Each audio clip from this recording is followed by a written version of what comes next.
పిన్ని ఇప్పుడు ఇదేంటిది ఇందాక ఇది పెట్టినావు అది అప్పటి నుండి అదే చూస్తున్నా అర్థమవుతలేదు. ఏం అర్థమవుతలేరా? అంటే ఇది ఒకసారి పెడుతున్నావు అది ఒకసారి పెడుతున్నావు కదా. ఇది మీ పాదం పెడుతున్నానా? ఇది ఎందుకు పెడుతున్నావు ఇది ఎందుకు పెడుతున్నావు? ఇదేమో పైపింగ్ వేయడం కోసం. పైపింగ్ అంటే నీకు తెలియదు కదా.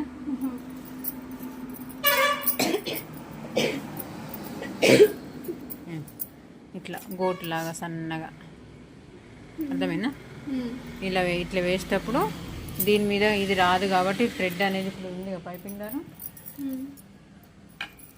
ఈ పైపింగ్ దారం మనం క్లాత్ మధ్యలో ఇంకేడ నువ్వు ఇంకా ఆడి వరకు వచ్చే వరకు చెప్తలే కానీ ఇట్లా క్రాస్ కట్ చేసుకుంటాం కదా. గల్ల పీసు క్రాస్ కట్ చేసుకుంటేనే మనకి బట్ట లోపల ఈ థ్రెడ్ అనేది పెట్టి కుట్టుకురావాలి. ఇట్లా పెట్టుకొచ్చేటప్పుడు ఇది పని చేయదు.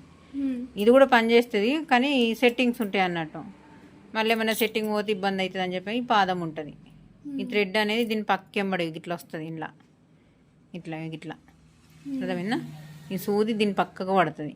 కరెక్ట్గా దానికి బట్ట అనేది గట్టిగా మలుసుకుంటే దగ్గరికి వస్తుంది. అట్లా అటువంటప్పుడు ఇది వాడతాం. థ్రెడ్ పెట్టేటప్పుడు. థ్రెడ్ పెట్టకపోతే ఇదే.